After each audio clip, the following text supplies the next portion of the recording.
viernes 23 de octubre del 2020, sean bienvenidos a JNE Noticias. Soy Paloma Barreto y comenzamos con nuestros principales titulares.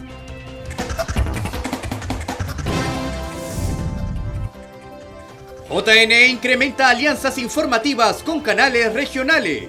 Educa TV de Tarapoto es la 15ª televisora aliada. Por primera vez en la historia se emite un voto desde el espacio, cuando la democracia se impone a la distancia. Conozca las nuevas normas electorales que regirán en las elecciones generales 2021.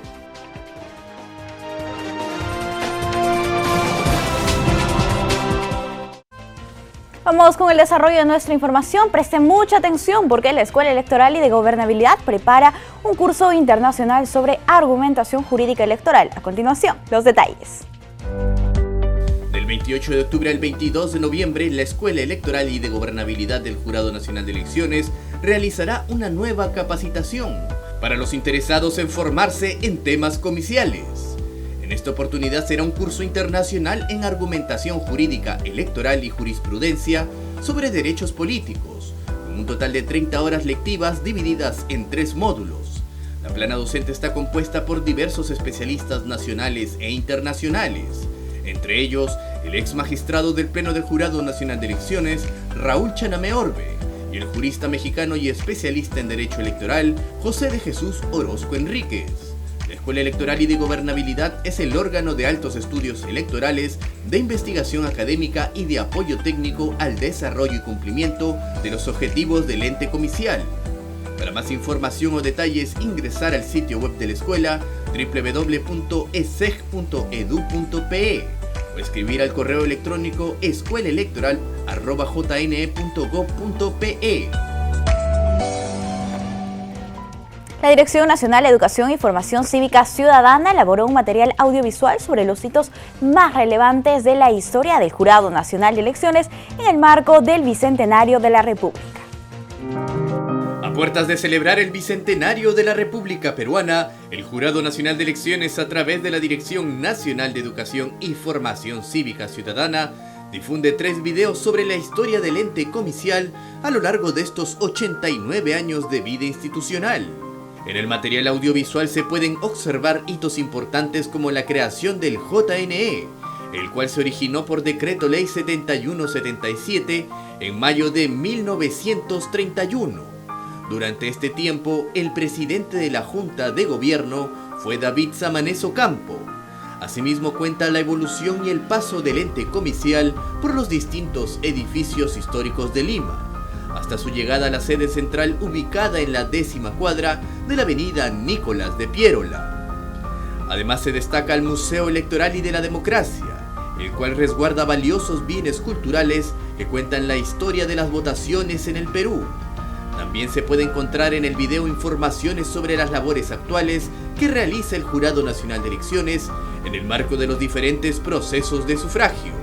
Otro de los puntos relevantes abordados por la Dirección Nacional de Educación y Formación Cívica Ciudadana es el voto femenino y las figuras notables que hicieron posible este crecimiento y evolución de la democracia. Se destaca también la lucha por la igualdad y equidad y se pone en relevancia lo alcanzado recientemente en términos normativos, la Ley de Paridad y Alternancia. Son 89 años en los que el Jurado Nacional de Elecciones viene desarrollando tareas en pro de la democracia y la gobernabilidad. Bien, por otro lado, les contamos que el Jurado Nacional de Elecciones continúa con sus alianzas informativas y esta vez se suma el canal Educa Televisión de Tarapoto, que se convierte en el 15º canal que retransmite nuestro contenido electoral.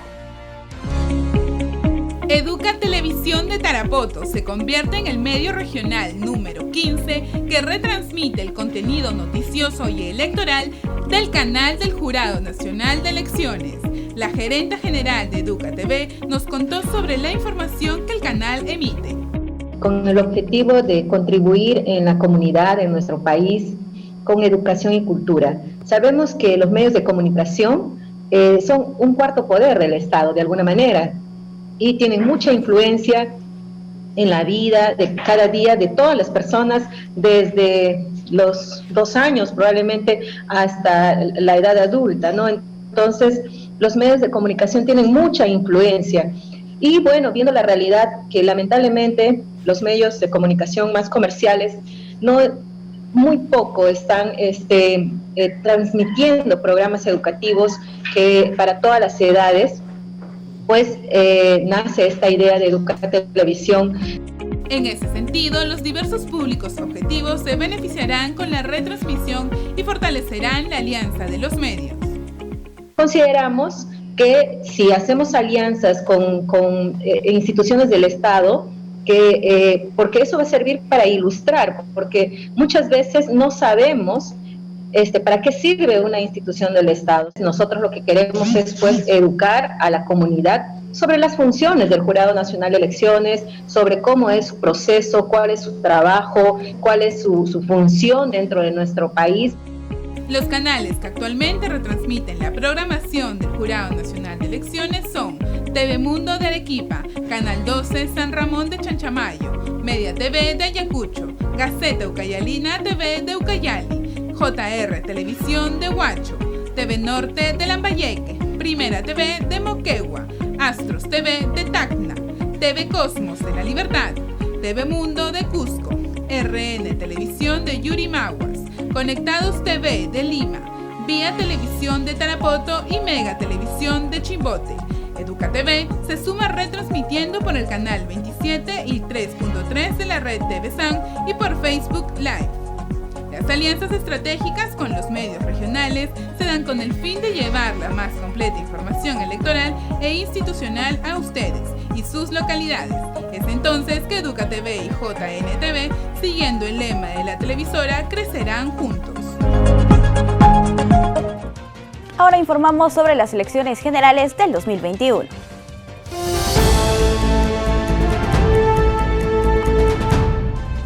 Les compartimos un informe especial sobre las nuevas normas electorales que regirán en los próximos comicios generales, un material elaborado por la Dirección de Educación del Jurado Nacional de Elecciones.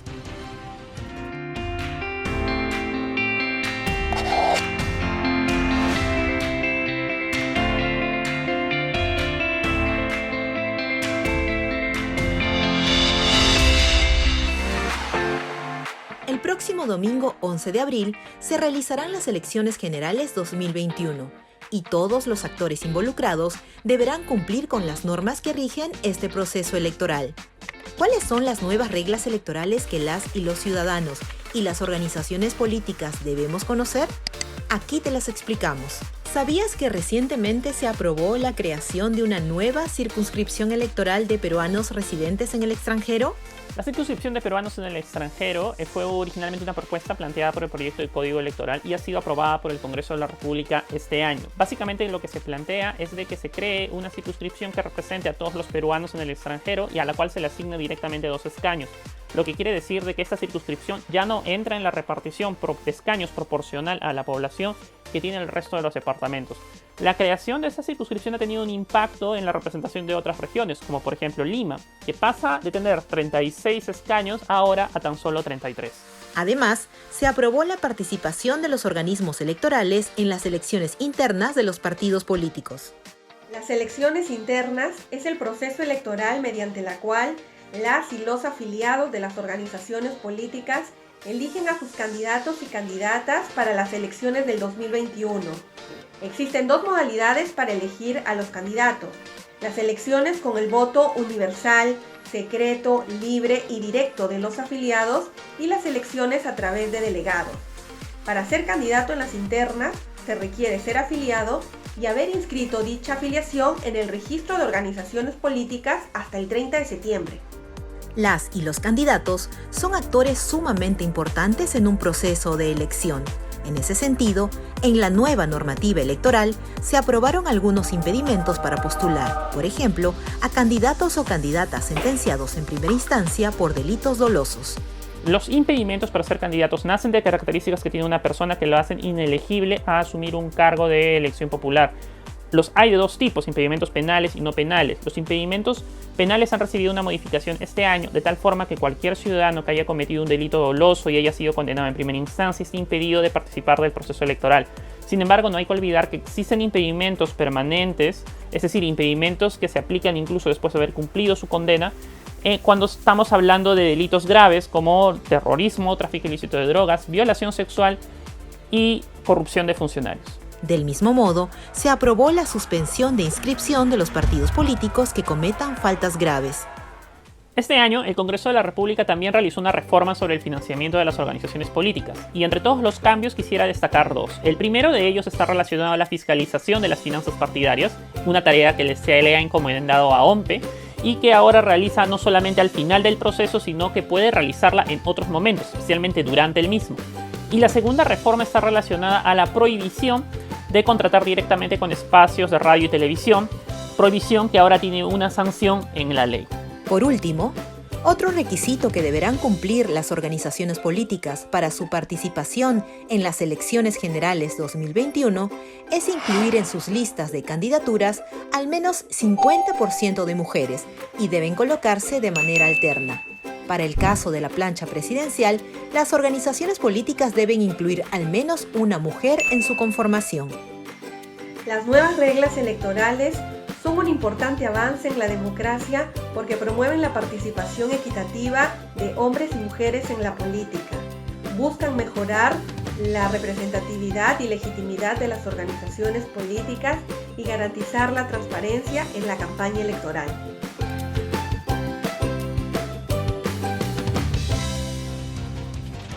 El diario oficial El Peruano informó que publicarán propuestas de todos los candidatos a la presidencia de la República que participen en las elecciones generales 2021. Con el objetivo de que la población pueda realizar un voto informado, el diario oficial El Peruano anunció que difundirán en su medio escrito las propuestas de los postulantes de cada partido político que participe en los comicios del 11 de abril. Al respecto, Félix Paz, gerente general y director de medios periodísticos de Editora Perú, indicó que se va a entrevistar a todos los candidatos presidenciales, a todos, y su nota publicada o su entrevista va a tener la misma dimensión en todos los casos, con su llamada en portada del mismo tamaño, el mismo tamaño de la foto. O sea, garantizar que hay un equilibrio y un trato igualitario a cada uno de los candidatos. De acuerdo al registro de organizaciones políticas del Jurado Nacional de Elecciones, un total de 24 partidos políticos tienen inscripción vigente y pueden potencialmente participar del actual proceso electoral. Paz informó además que están a punto de concluir con un protocolo para que los candidatos envíen sus propuestas y estas puedan ser difundidas por el diario. Estamos terminando un protocolo de acción en el cual generaremos un espacio para que los candidatos puedan enviarnos a nosotros sus propuestas y nosotros publicarlas tal cual. El debate político debe estar basado en propuestas y a eso sí estamos abiertos. Es más, nuestro trabajo es un trabajo 360, ¿no? Y me refiero a 360 ¿por qué? Porque tenemos a la Agencia de Noticias Andina, hermana menor del Diario Oficial, ¿no? Tenemos al Diario Oficial su versión digital y al Diario Oficial su versión analógica de papel. El Peruano acaba de cumplir su 195º aniversario y a puertas del bicentenario se muestra al Perú y al mundo como un medio informativo moderno, con altos estándares de difusión y cada vez más cerca de la población.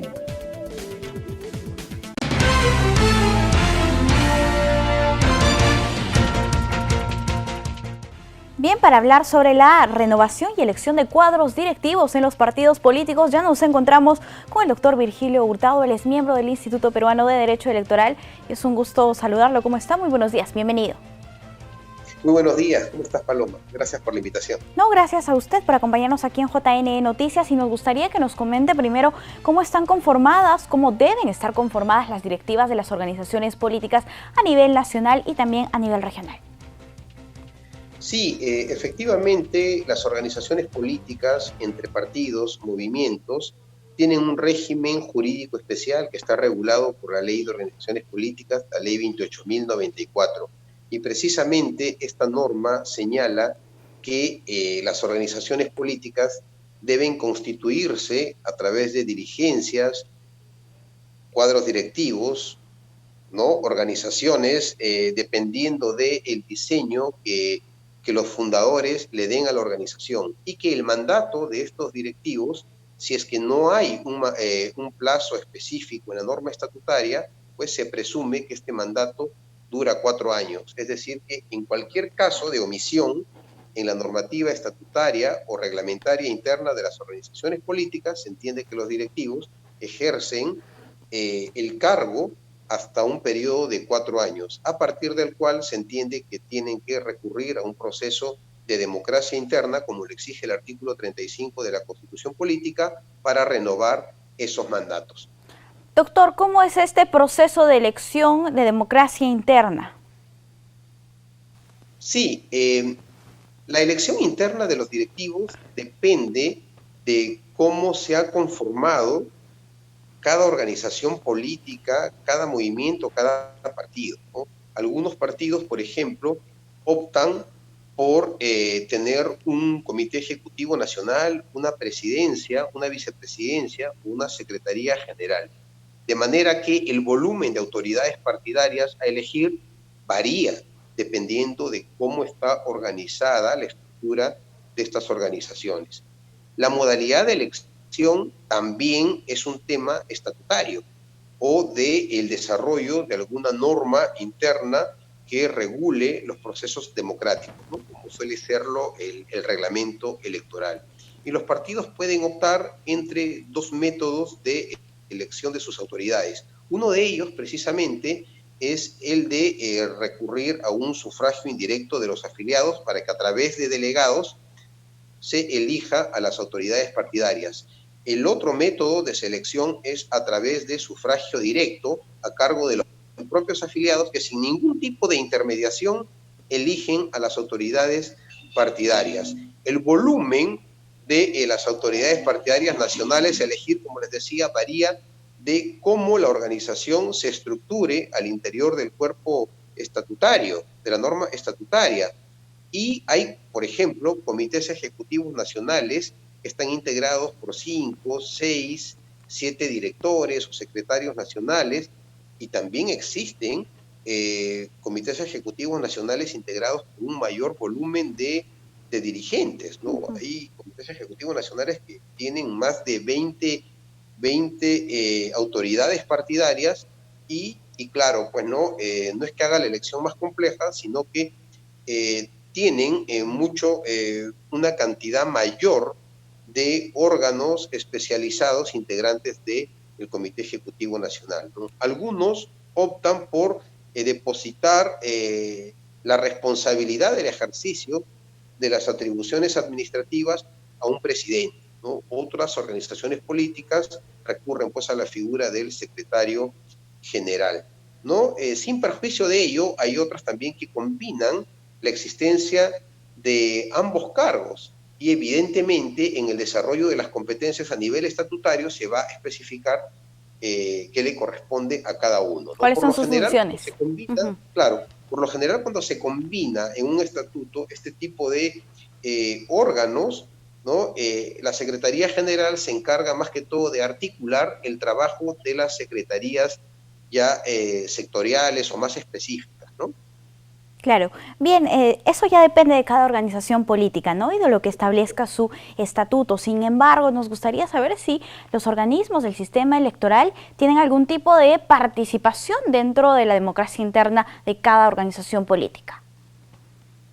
Para esta convocatoria, que efectivamente está debidamente tipificada en la 8ª disposición transitoria de la Ley de Organizaciones Políticas incorporada por la Ley 31.038, efectivamente la participación de los organismos electorales va a ser a través de la asistencia técnica, que quiere decir que los tribunales electorales de cada organización política y también los personeros deben de coordinar con los directivos de los organismos electorales su participación en este proceso, ¿no? La asistencia técnica tiene una diferencia sustancial con la intervención mucho más directa de los organismos electorales, como sí va a ocurrir en el caso de selección de candidatos en el marco de las elecciones generales del 2021. Así es. ¿No? Como estamos viendo, ¿no? En este caso,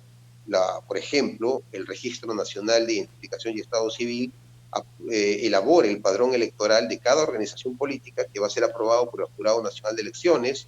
OMPE organiza la votación, el jurado fiscaliza y también imparte justicia en última instancia en materia electoral, ¿no? En cuanto a asistencia técnica, el trabajo de los organismos electorales más tiende a la orientación, al acompañamiento y si cabe el término, a la asesoría técnica de los órganos autónomos de las organizaciones políticas en la conducción del proceso de elección de sus autoridades partidarias. Claro que sí. La diferencia, a grosso modo, ¿no? Sí, doctor. Con miras a las elecciones generales del 2021 y a las elecciones internas que ya se encuentran en marcha, ¿podría comentarnos cuáles son los plazos para la renovación de estos cuadros directivos? Claro. La octava disposición transitoria que yo estaba comentando señala expresamente que las organizaciones políticas tienen hasta el 31 de octubre como plazo máximo en caso que sus cuadros directivos, el mandato de sus cuadros directivos estuviese vencido, para poder renovarlos. Sin embargo, también la misma norma señala que en el caso que no se pudiera llevar a cabo una elección interna, se entenderá por prorrogado el mandato de las autoridades vencidas. Esto es importante, ¿por qué?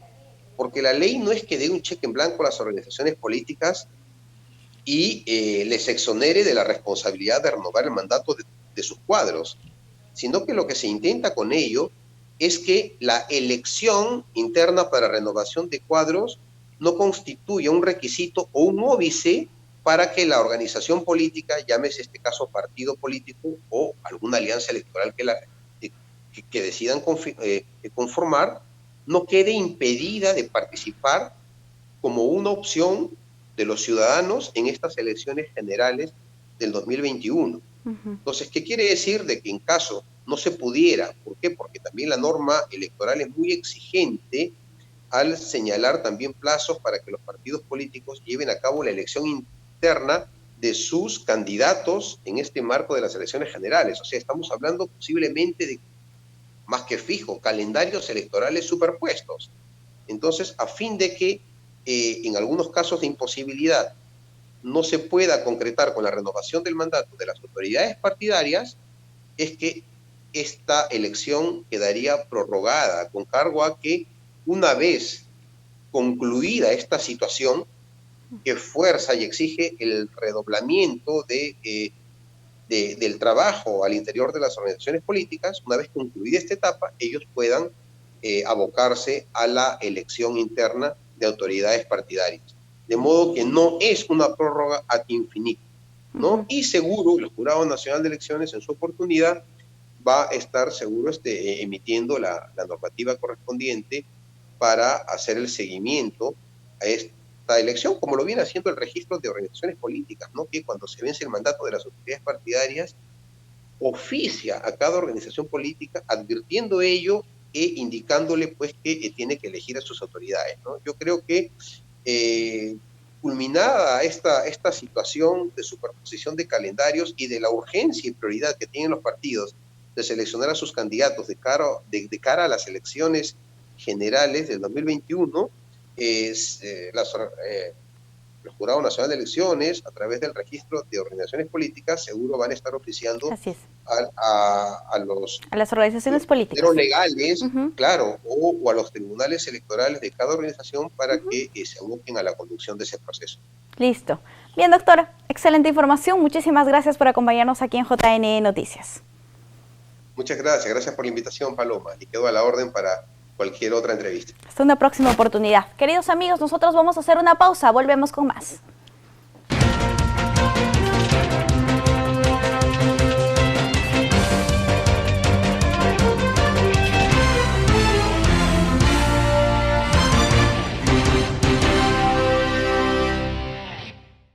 El próximo mes será decisivo para el Ejecutivo, pues la Junta de Portavoces acordó votar la admisión de la moción de vacancia el miércoles 4 de noviembre. La Junta de Portavoces del Parlamento decidió que la moción de vacancia se votará en el próximo pleno del 4 de noviembre en Abancay. Se trata de la segunda sesión descentralizada con el fin de atender las necesidades de los pobladores del referido territorio de la región Apurímac.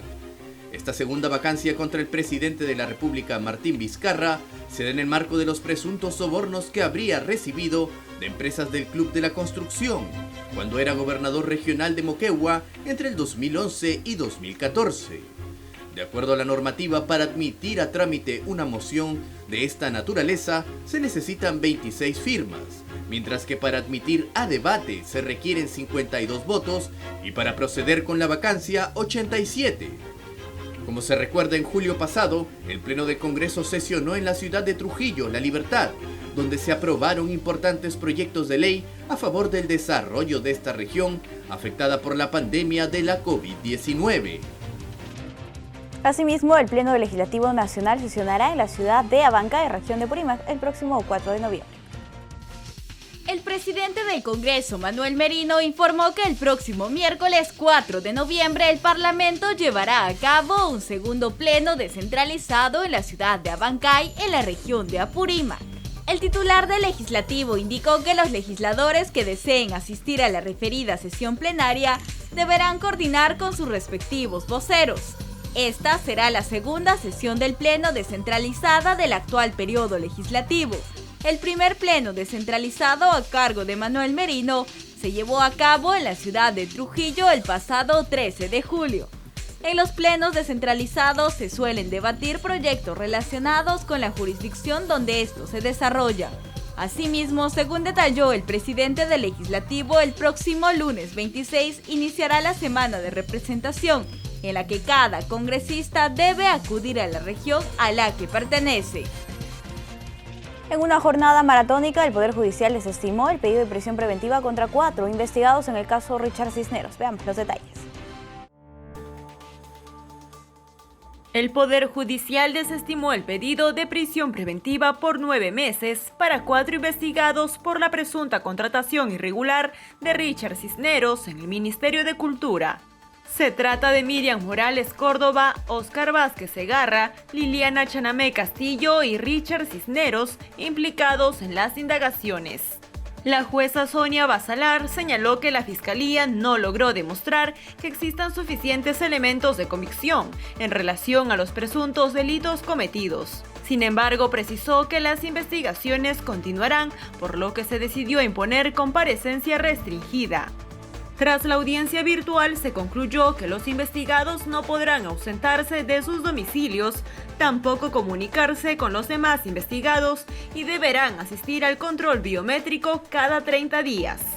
La Fiscalía anunció que presentará un recurso de apelación, al igual que las defensas de Miriam Morales y Liliana Chanamé, mientras que los abogados de Óscar Vázquez y Richard Cisneros expresaron su conformidad. Por otro lado, les contamos que las iglesias estarán abiertas al público en noviembre y algunos de los protocolos establecidos para su apertura cambian muchas tradiciones. Por ejemplo, ahora la comunión será adaptada a la nueva normalidad.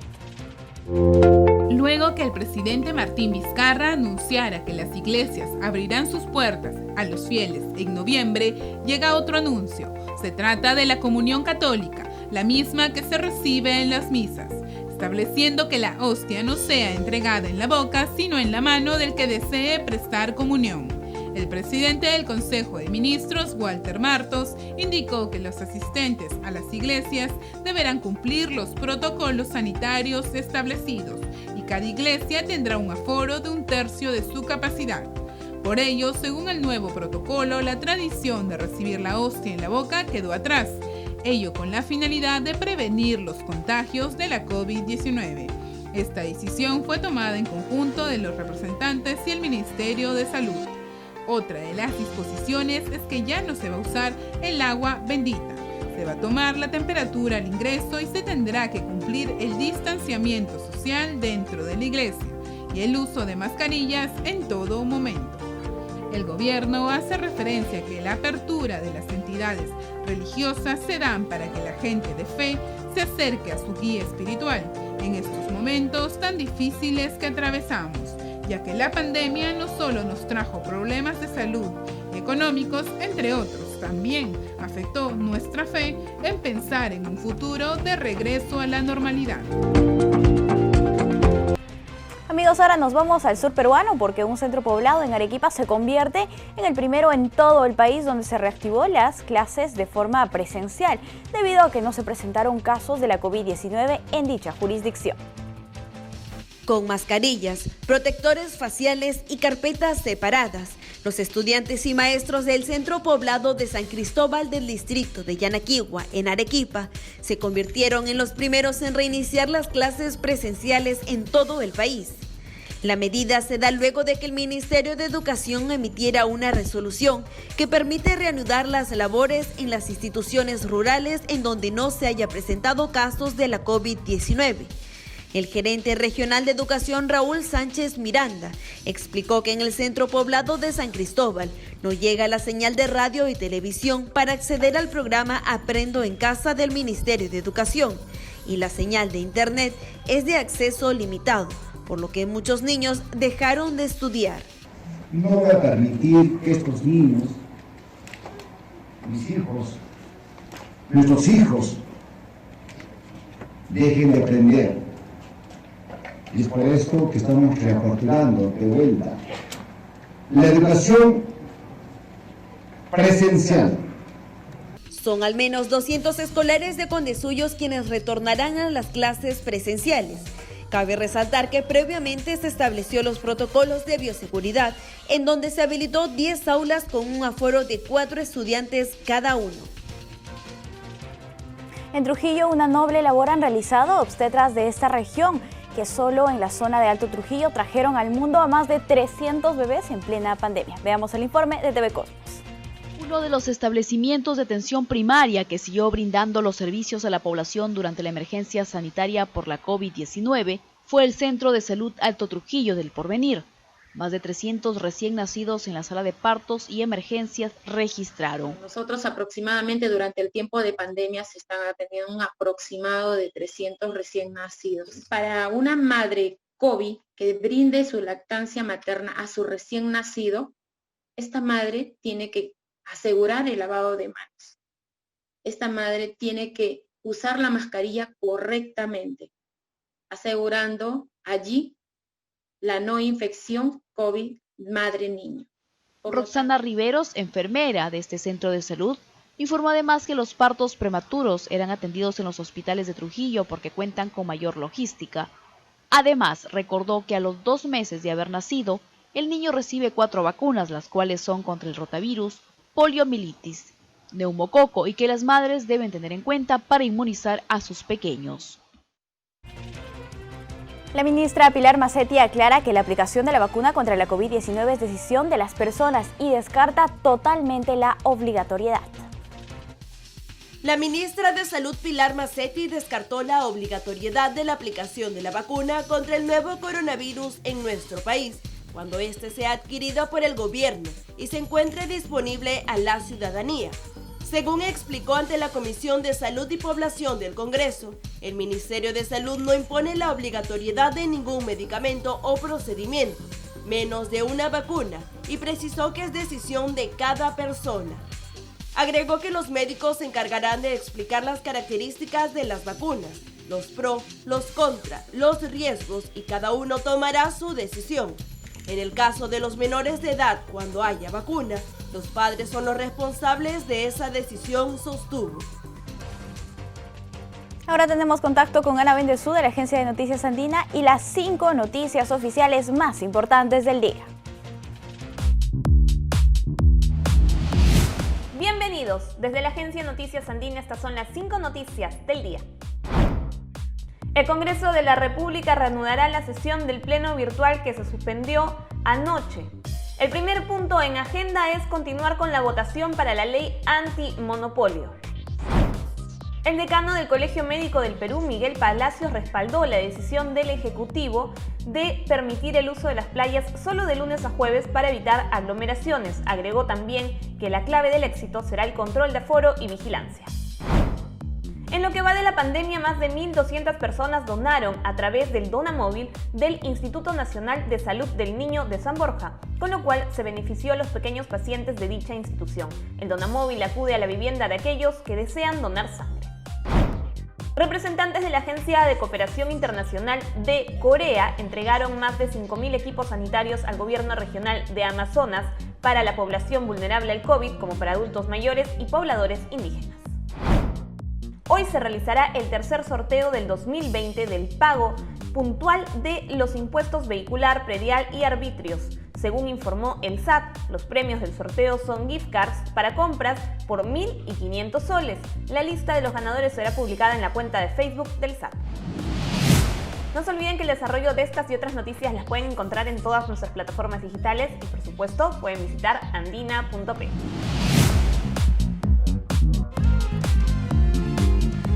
Bien, esta es una buena noticia para los feligreses, ya que luego de un estricto protocolo sanitario, el emblemático Santuario del Señor de Muruguay reabre sus puertas para sus devotos. Veamos. Tras la implementación de un estricto protocolo de bioseguridad, se pudo reabrir las puertas del Santuario del Señor de Muruguay, ubicado en el distrito de Acobamba, en Junín, para la visita de sus miles de devotos. Esta medida, que favorece a la feligresía, fue posible gracias al trabajo conjunto de la parroquia de Muruguay y la red de salud de Tarma, que supervisó la implementación del protocolo de bioseguridad. En el año 2017, la festividad en honor al Señor de Muruguay fue declarada Patrimonio Cultural de la Nación, y son miles de peregrinos que llegan de todo el país y el mundo para venerar y pedir milagros a la imagen que se conserva en dicho templo, y cuya devoción surgió hace aproximadamente unos 200 años. En esa línea, el Ministerio de Cultura subraya que esta celebración es una expresión masiva de la fe cristiana, cuya aparición coincide con el nacimiento de la vida republicana en nuestro país.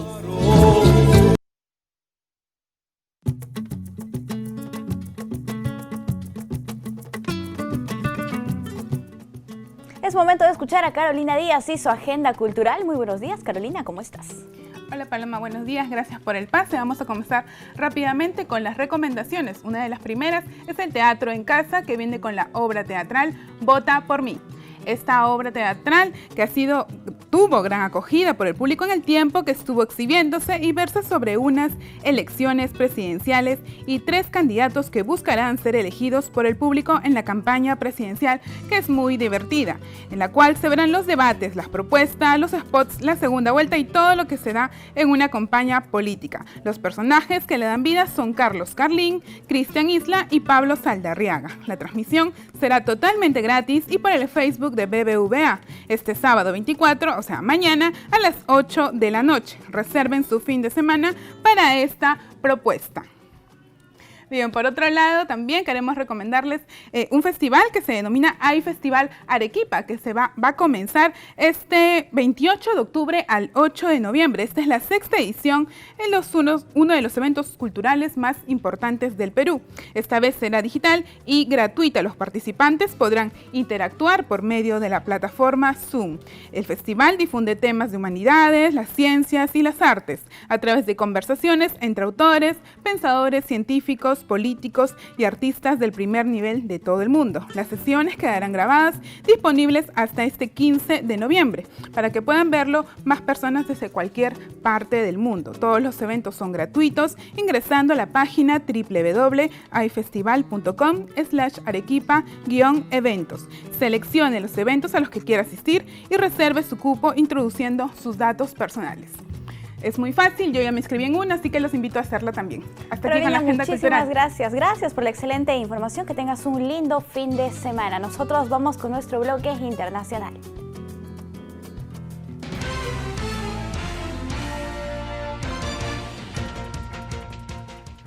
En la siguiente nota les mostramos algo que tiene que ver con la democracia, y es que esta se impone ante la distancia. Un astronauta emitió su voto para las elecciones de Estados Unidos desde el espacio.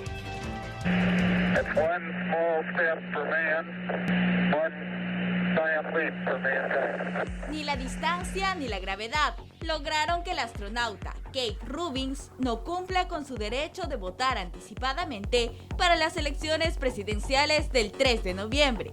Pero a diferencia de los otros 47 millones de estadounidenses que emitieron su voto, lo hizo en una urna espacial a poco más de 400 kilómetros sobre el planeta Tierra. Desde la Estación Espacial Internacional voté hoy, escribió Rubins en un pie de una fotografía publicada el jueves en la cuenta de Twitter de la NASA. En la fotografía se observa al astronauta con su cabello rubio flotando en el ambiente de gravedad cero, frente a un recinto blanco con un cartel de papel que decía Cabina de Votación de la Estación Espacial Internacional. Rubins, que comenzó un periodo de 6 meses a bordo de la estación orbital la semana pasada, y la NASA describieron el proceso como una forma de votación en ausencia. Una boleta electrónica segura fue enviada por correo electrónico a la Estación Espacial Internacional. Rubins llenó la boleta y la envió de vuelta a la oficina del condado. No es la primera vez que el astronauta realiza este proceso, pues ya votó en los comicios de 2016 desde el espacio. El Congreso aprobó una legislación en 1997 que hizo posible el voto desde el espacio. En Estados Unidos, el último debate presidencial fue menos accidentado gracias a los micrófonos silenciados que controlaron los enfrentamientos entre los candidatos Donald Trump y Joe Biden. 2 semanas quedan para conocer al nuevo presidente de Estados Unidos. Y ayer fue una noche en la que por primera vez le silenciaron y controlaron los micrófonos a los aspirantes a la Casa Blanca. Tanto Donald Trump y Joe Biden debatieron de manera correcta, teniendo en cuenta su encuentro pasado.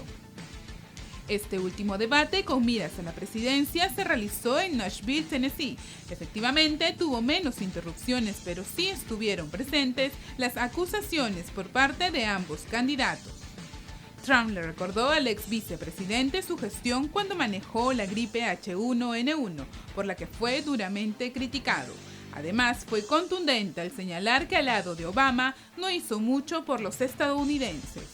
El candidato republicano no interrumpió a su rival de encuestas como en la anterior ocasión y aprovechó para anunciar que la vacuna contra la COVID-19 estaría lista para su distribución en cuestión de semanas. En tanto, el demócrata Joe Biden fue directo, encarándole que la gente está aprendiendo a morir con esta enfermedad, recordando las palabras de Trump, que dijo que el virus no era peligroso y luego demostró su mal manejo de la pandemia.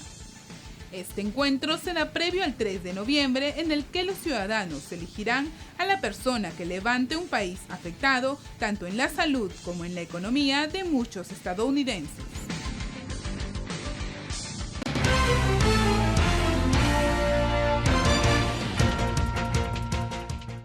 En este momento de una entrevista vamos a conversar con Francisco Belaunde. Él es analista político internacional. ¿Cómo está? Muy buenos días. Bienvenido a JN Noticias.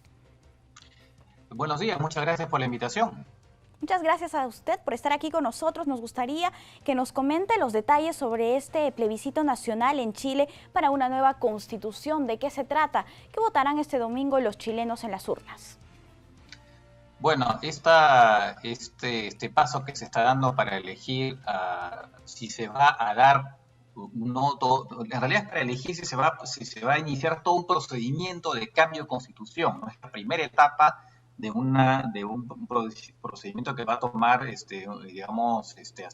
hasta el año 2022 en realidad, que es el resultado de las protestas que se dieron, recordaremos, el año pasado en Chile, que fueron bastante violentas incluso, ¿no? Incluso ahora se han repetido algunos incidentes violentos, digamos, manifestaciones masivas, ¿no? Que llevaron a que finalmente, como una salida política por parte del gobierno de Sebastián Piñera, aceptara, ¿no? Esta posibilidad de que se diera una nueva constitución. Y de esta manera estamos llegando a esta situación donde lo que se va a escoger se va a decidir primero si se va a iniciar o no el procedimiento de una nueva constitución, ¿no? Uh-huh. Y además, en el caso de que se aprobara, que todo indica que, según las encuestas, que el sí va a ganar, también se va a tener que escoger el procedimiento por el cual se va a dar este cambio. Podría ser, sea con una comisión que estaría conformada mitad por parlamentarios, ¿no?, actuales, y mitad por gente elegida. O podría ser lo que sería una asamblea constituyente entera que tendría que ser elegida en una elección posterior también, y con la particularidad, lo cual es primera vez que ocurre en el mundo, que esa asamblea sería obligatoriamente paritaria, hombres y mujeres, ¿no? Sería esa asamblea la que haría el trabajo, ¿no? La asamblea, en el caso de que fuera una comisión, digamos, en la otra posibilidad, que elaborarían, digamos, esta constitución, que tendría que ser votada artículo por artículo y que solamente serían aprobados si es que 2/3 de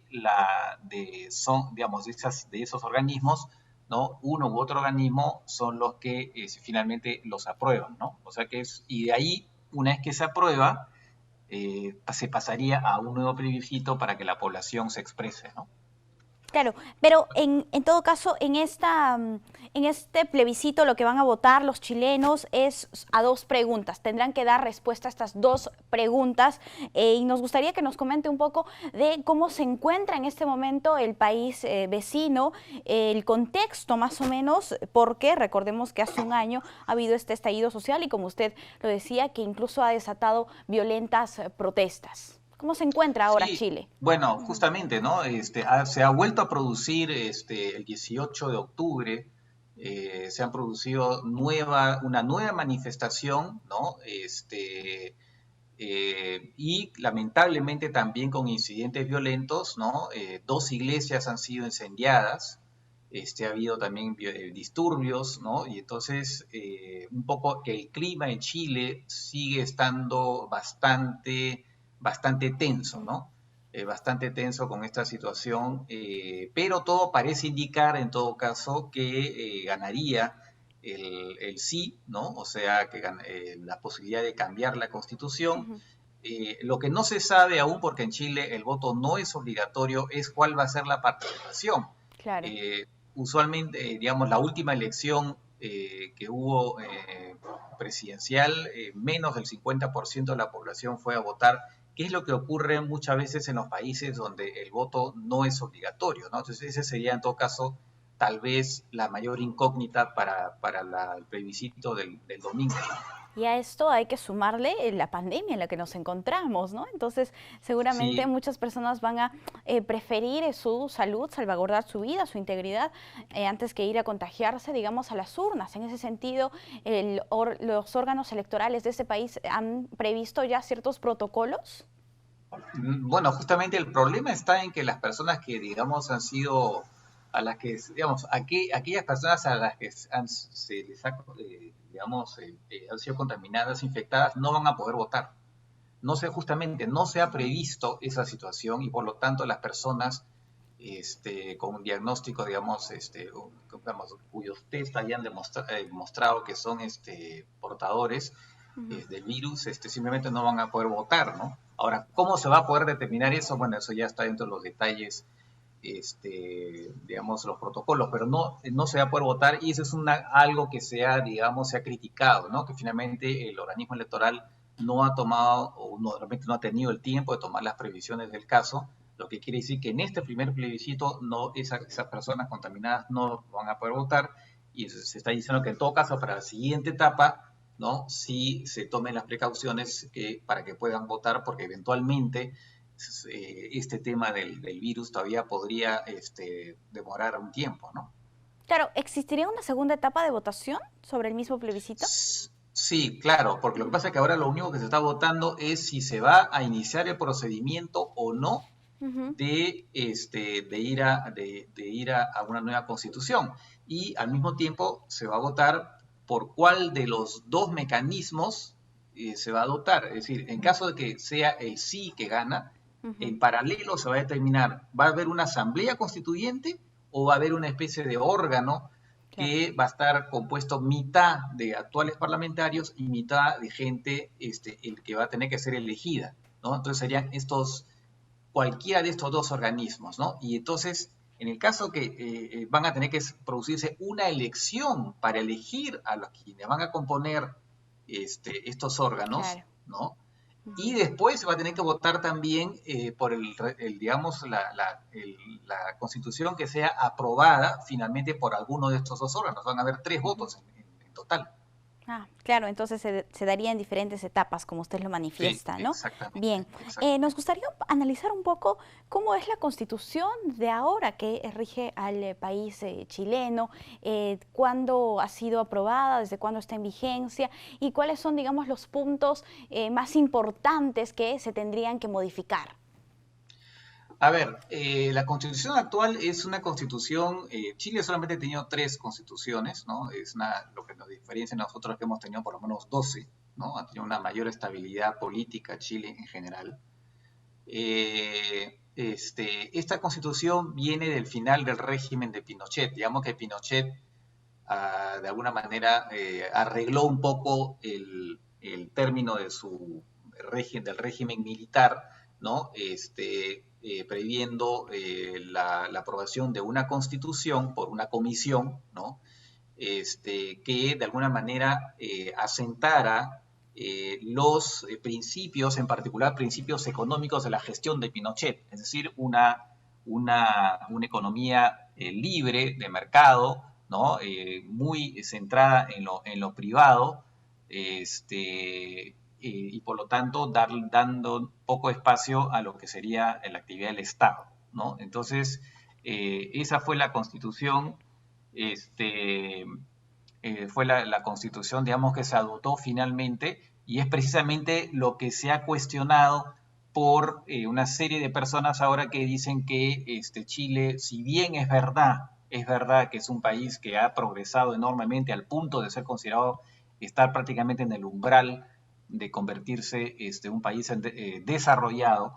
Sin embargo, las desigualdades son muchas, había surgido mucho descontento con el sistema de pensiones, el sistema educativo, sistema de salud, o sea, un país que alcanzó, digamos, cierto grado de prosperidad, una clase media, ¿no? Pero que finalmente ha resultado ser una clase media también bastante frágil, ¿no? Y entonces eso es lo que ha finalmente llevado a una situación explosiva socialmente y políticamente, ¿no? Y entonces lo que se quiere ahora, lo que buscan los promotores de una nueva constitución es salir de este modelo claramente privatista y de economía ultraliberal de Chile para ir a un modelo más bien que le dé más espacio al Estado, ¿no? Bien, entonces ya para finalizar con la entrevista, me gustaría hacer una precisión aquí, y es que usted valide o no esta afirmación. La protesta social, el estallido que se ha tenido el año pasado, ha llevado a tener este plebiscito nacional en Chile, ¿verdad? Sí, claro, así es, sí, claramente. Listo, claramente. Muchísimas gracias por acompañarnos aquí en JN Noticias. Cómo no, gracias a ustedes. Bien, amigos, tenemos que hacer una pausa. Al volver, más información.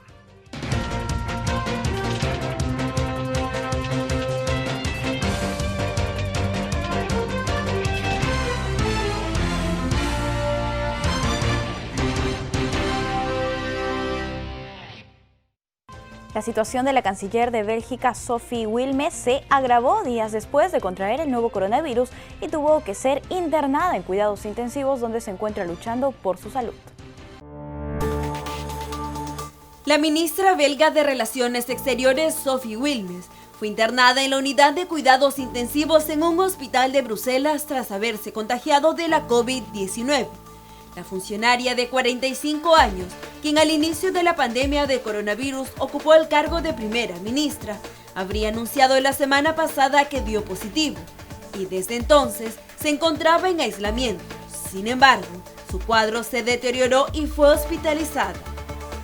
Como medida preventiva, la Unión Europea volvió a revisar su política sobre reuniones presenciales, después de que varios dirigentes tuvieran que abandonar una cumbre en Bruselas por contagios confirmados entre sus colaboradores. Bélgica, un país de 11.5 millones de habitantes, ha registrado más de 253.000 contagios por la COVID-19, una cifra que se ha multiplicado en el último mes pese a las restricciones en vigor.